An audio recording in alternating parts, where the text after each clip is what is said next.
Swift as lightning, yet every detail etched into my mind for eternity. I pushed open his door, the hinges creaking softly, convinced he was lost in slumber. Instead, I stood paralyzed, my breath caught in my throat as I took in the scene before me. My stepson lay sprawled on the bed, limbs splayed, his hand gripping the most astonishing sight I had ever encountered. It pulsed beneath his fingers, dense and weighty, measuring well over 16 inches. I should have walked away, but something held me there, tethered to the moment, as if fate itself had woven my path into this very spot. The door loomed before me, a threshold to freedom, yet I stood frozen, unable to take that final step away from the chaos behind me. A shadow, deep and ravenous, began to awaken within me. My heart pounded in my chest, my breath hitched in my throat. I edged forward, entranced by the allure before me. His gaze met mine, a wicked smirk curling his lips, hinting at secrets untold. In silence, he beckoned me closer, and the weight of shame dissolved into a searing warmth. My fingers quivered with anticipation as I extended my hand toward him. He let out a low groan as I encircled him with my hand, fighting to hold on to every inch of him. The weight of it all was overwhelming, far beyond what his hands could bear. In that dark, forbidden instant, he was desperate for assistance, and I found myself compelled to offer my hand. Before we plunge further into this tale, let me take a moment to express my heartfelt gratitude to each and every one of you who has chosen to subscribe to this channel. Your unwavering support is everything to me.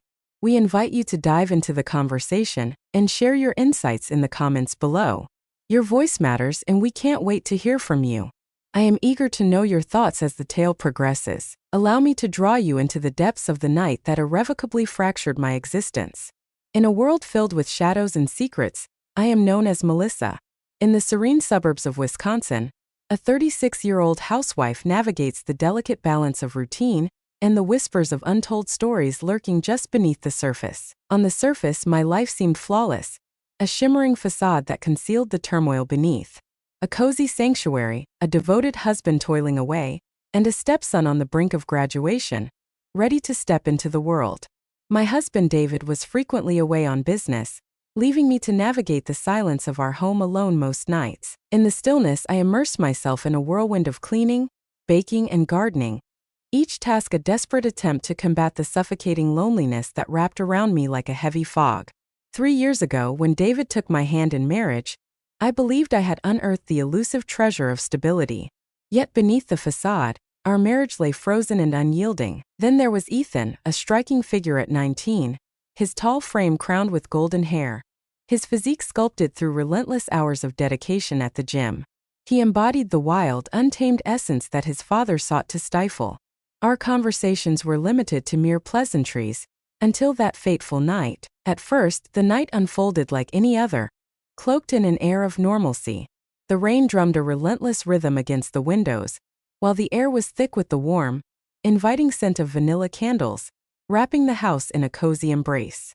The evening wrapped around me like a heavy blanket as I sank into the couch, a novel clutched in my hands, battling the familiar ache of loneliness that threatened to seep into my bones once more. David's voice crackled through the phone, heavy with the weight of unexpected news.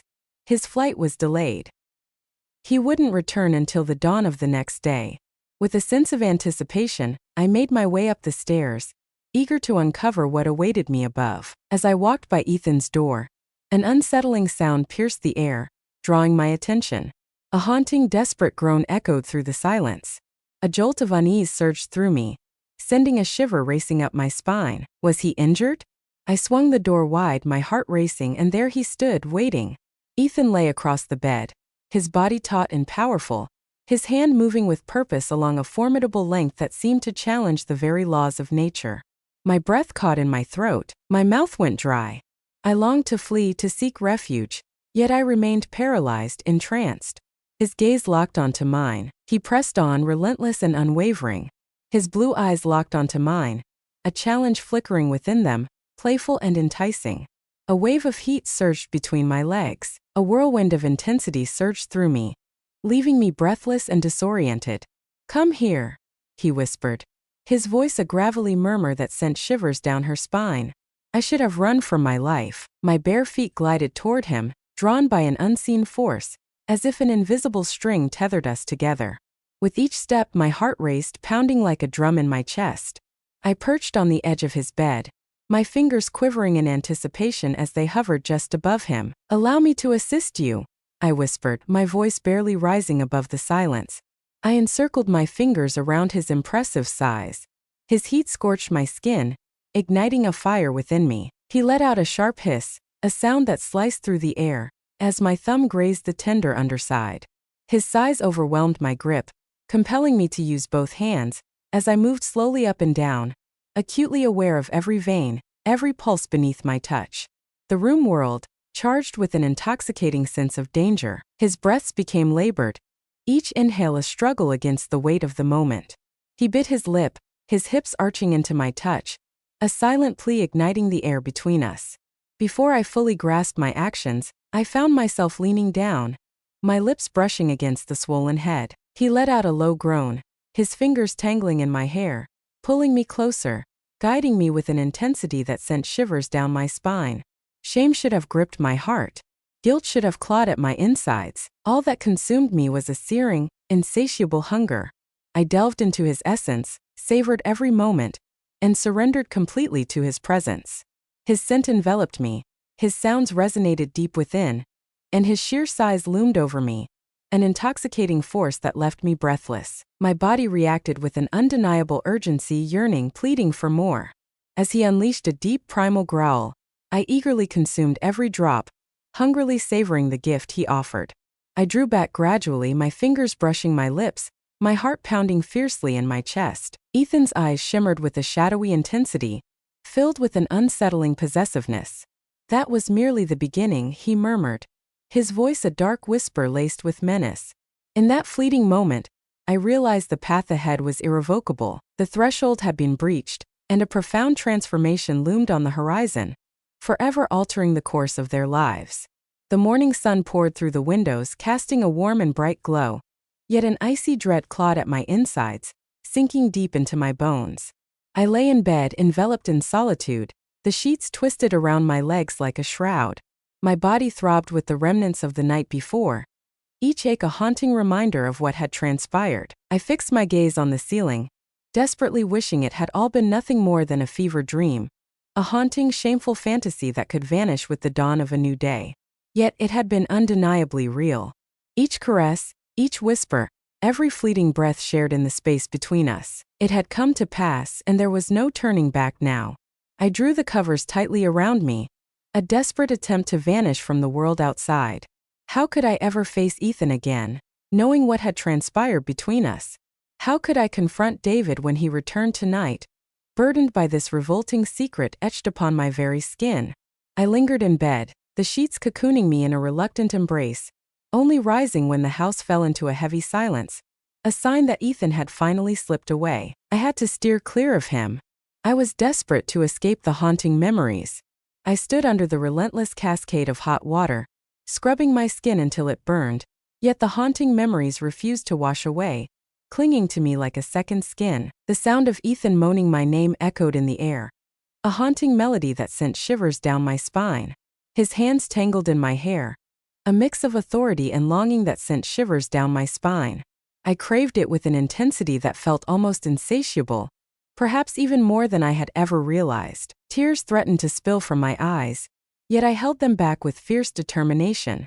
With urgency, I slipped into a cozy sweater and well-worn jeans, hastily gathering my hair into a chaotic bun. I would rise early, the scent of breakfast wafting through the air, keeping my hands occupied with the familiar routine. By the time David walked through the door, I envisioned a world restored to its usual rhythm, as if nothing had ever changed. At least that's what I convinced myself. I entered the kitchen and froze, my heart pounding in my chest. Ethan lounged at the counter bare-chested, a bowl of cereal waiting for him in the dim morning light. His golden skin shimmered in the morning light, muscles undulating with each effortless motion. His hair clung to his forehead, damp from a recent shower, tousled and youthful, yet the intensity in his gaze was anything but innocent. His gaze ensnared mine, slow and purposeful, tracing the contours of my body with a languid confidence. Heat radiated across my face. I averted my eyes, my heart racing as I turned to the fridge, feigning a search for something, anything, to distract myself from the tension in the air. "Morning, Melissa," he said, his voice laced with a playful charm that hinted at mischief. I whispered a greeting, my back turned to him, the tension thick in the air. My hand shook with anticipation as I reached for the carton of eggs. "You look different today," he remarked, his voice laced with playful teasing, a relaxed confidence radiating from him, almost luminous. I slammed the fridge door with a force that echoed through the silence of the kitchen. "Eat your breakfast," I commanded, my voice cutting through the morning air like a knife. He let out a low chuckle, the sound reverberating through the air and sending shivers racing down my spine. "Touchy," he whispered, his voice barely breaking the silence. With trembling hands, I clumsily cracked 2 eggs into the sizzling pan, the sound echoing in the stillness of the kitchen. I held my breath, the weight of the moment pressing down on me as I ventured deeper into the shadows. Every sound echoed in the stillness, heightening my senses. The air was thick with anticipation, and I could feel the pulse of something unseen, lurking just beyond my reach. My heart raced, each beat a reminder of the stakes at hand. My gaze fixated on the stove, I silently urged him to go, to grant me the precious space I desperately needed to breathe. Yet instead I sensed him drawing nearer. His presence hovered just behind me, charged with an unsettling energy that crackled in the air. "You don't need to put on a facade, Melissa," he murmured, his voice dropping to a softer, almost intimate tone. "I know you enjoyed it." The spatula clattered to the floor as my hands balled into tight fists, a storm brewing within me. "Stop," I urged, my voice quaking with emotion. "Do not speak of it. It was a grave error." I pivoted to confront him, determined to reclaim the ground we had carelessly crossed. But when our eyes locked, my determination shattered. In his gaze there was no hint of regret, no trace of shame, only an intense, searing desire. "You want it again," he murmured, closing the distance between us, his hand grazing my hip. I gasped, the connection igniting a blaze of nerves within me. I loathed the way my body surrendered so effortlessly, leaning into him, yearning for him with an intensity one couldn't control. "No," I whispered, the word barely escaping my lips, a fragile echo that felt inadequate even to my own ears. His grin was triumphant, a predator savoring his victory. He pushed me against the counter, his hands slipping beneath my sweater, fingers dancing over the sensitive skin of my waist. A soft whimper escaped my lips as my body instinctively arched toward him, surrendering to the moment. "You belong to me now," he growled, his voice thick with a desperate hunger. "You crossed the line last night, Melissa. There is no going back." I shook my head, tears brimming in my eyes, but when his lips met mine, all my protests vanished, swallowed by the intensity of the moment. His mouth was insistent, consuming, robbing me of every breath I had left.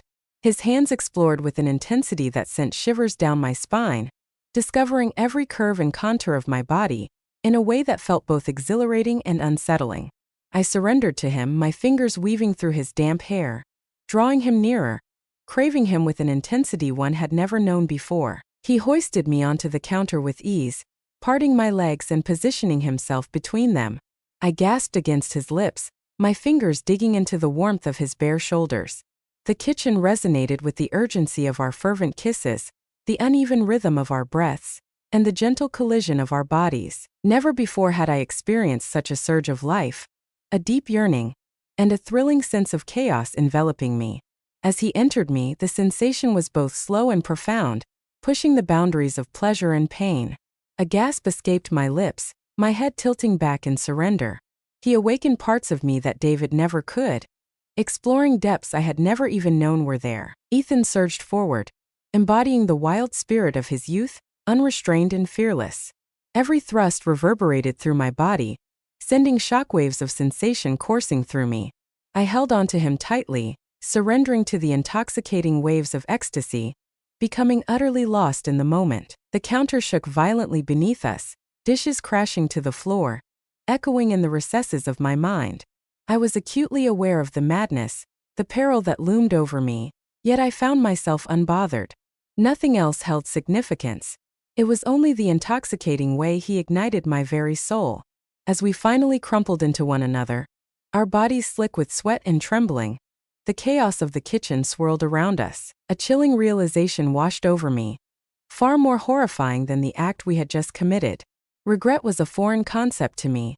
Not even a whisper of it lingered in my mind, and that realization sent a chill down my spine, more haunting than any fear I had ever known. The house lay in an eerie silence as David stepped through the door that evening. I stood frozen in the kitchen doorway, my heart pounding like a drum in my chest. His weary smile lit up the room as he caught sight of me, the weight of the day momentarily forgotten. He set down his briefcase with a soft thud, arms wide open, inviting me into a warm embrace that promised comfort and connection. For a fleeting moment I wavered, caught in the tension of the air, before finally surrendering to his allure. He enveloped me in his embrace, his lips brushing against the side of my head, as he whispered fervently about how deeply he had longed for my presence. I willed a smile onto my face, nodding and responding as if everything was fine. Yet deep within, I was sinking into an abyss of despair. His scent, his touch, everything about him felt like a distant memory, overshadowed by the heavy secret I bore deep within me. Ethan lingered on the staircase, his gaze shadowed and inscrutable. For a brief moment our eyes locked, and a wave of tension surged through me, twisting my stomach into 1,000 knots. I jerked away from David, feigning a sudden urgency with the dinner preparations. I craved solitude, a moment to unravel my thoughts. The dinner dragged on, a relentless ordeal. David animatedly recounted his trip, blissfully unaware of the heavy, oppressive tension that hung in the air around him. I nodded, laughter escaping my lips at the appropriate moments, yet the flavors of the food eluded me completely. Ethan sat across from me, his foot teasingly grazing mine beneath the table, a mischievous smirk dancing on his lips. My heart raced as I flinched, sending my glass of wine tumbling to the floor. David sprang to his feet, urgency etched across his face, while I stammered out apologies, masking my turmoil with a facade of clumsiness. Yet beneath the surface, panic gripped me, its claws digging deep into my chest. The thought of enduring another night like this was unbearable. As the last bite of dinner lingered on his plate, David rose from the table, a sense of urgency propelling him toward the bathroom. The promise of warm water and solitude beckoned him, a sanctuary from the evening's chatter. As soon as he vanished up the stairs, Ethan trapped me in the hallway, his body pinning me against the wall. "I crave you once more," he murmured softly into my ear, his fingers gliding up my thigh with a tantalizing touch. I pushed him aside, a whirlwind of fear and guilt churning within me. "Stop it," I hissed, my voice barely a whisper laced with urgency. "He is upstairs. This feels all wrong, it has always felt wrong." Ethan's laughter echoed softly, a low mocking sound that sent shivers down the spine. "You crave it," he said, his voice low and intense. "You crave the thrill, the way I ignite every fiber of your being." My eyes stung with the heat of unshed tears. My loathing for him was eclipsed only by the contempt I felt for my own reflection. "You are just a child," I spat, my voice dripping with disdain. "You are nothing but a foolish, reckless boy." His expression shifted, the playful arrogance evaporating in a heartbeat. "You didn't think I was a boy when you were screaming my name in the kitchen," he said, a smirk playing on his lips. His voice was like ice, sharp and unforgiving, and before I could think twice, my hand flew out, connecting with his cheek in a stinging slap. The crack reverberated through the hall, his fingers brushed against his cheek, and a slow, dangerous smile crept across his lips. "You will return to me," he declared with an unsettling calm, "for you cannot resist." He spun around and vanished into the living room, leaving me quaking against the wall. I ascended the stairs, heart racing, and shut the bathroom door behind me, sealing myself away from the world. As I collapsed onto the cold, hard floor, the weight of despair crashed over me, and I buried my face in my trembling hands, the sobs racking my body like a storm. What had I unleashed upon the world? What sort of woman had I transformed into? I gazed into the mirror, my reflection a ghostly visage, pale and tormented, eyes swollen with the weight of unspoken guilt. The woman gazing back at me was a stranger, her features foreign and unsettling. Days morphed into weeks, each passing moment thickening the air with an unbearable tension that hung like a storm cloud over the house. Ethan's relentless taunts echoed in my mind, his fingers brushing against me when David's gaze was elsewhere. He leaned in close, his whispers laced with dark promises, meant only for my ears. Each encounter ignited a fire within me that I despised, A betrayal of my own body that filled me with loathing. Not just for him, but for the weakness I couldn't escape. David noticed my distance. He tried to talk to me, tried to reach out, but I pushed him away again and again. I was crumbling under the weight of my secret, but I was too much of a coward to confess. Until the night everything fell apart. It was late. David had gone out for drinks with some colleagues. I was alone in the house, curled up on the couch with a blanket, trying to watch a movie, trying to feel normal. Ethan appeared in the doorway, shirtless, wearing only a pair of low-hanging sweatpants. I froze, heart slamming against my ribs. He said nothing. He just looked at me, eyes burning with possession, and like a moth to the flame, I burned for him. He crossed the room in 3 long strides, yanked the blanket off me, and pulled me into his arms. His mouth crashed down on mine, and I melted instantly. We did not make it to the bedroom. Right there on the couch, he took me again, rough and desperate, claiming me like he owned me. I barely heard the front door open. I barely heard David's voice call out my name, but Ethan heard. He pulled away from me just as David walked into the living room. For a moment the world stood still. David stared at us, his face a mask of shock and horror. He looked at my disheveled clothes, the guilt written all over my face, and the raw satisfaction still evident in Ethan's smirk. Understanding dawned slowly, painfully. David stumbled back a step as if physically struck. "Melissa," he whispered, his voice breaking. Tears streamed down my face. I tried to speak, to explain, but there were no words good enough, no excuses that could erase what I had done. David turned and fled from the house, the door slamming behind him. I collapsed onto the floor, sobbing uncontrollably, my whole body shaking with grief. Ethan stood over me, his face unreadable. "This was always going to happen," he said quietly. "You just never wanted to admit it." I screamed at him to get out. He left without another word. I sat there on the living room floor until the sun came up, alone with my guilt, my shame, and the shattered pieces of my life. David never came back. I lost him, I lost everything, and it was all my fault.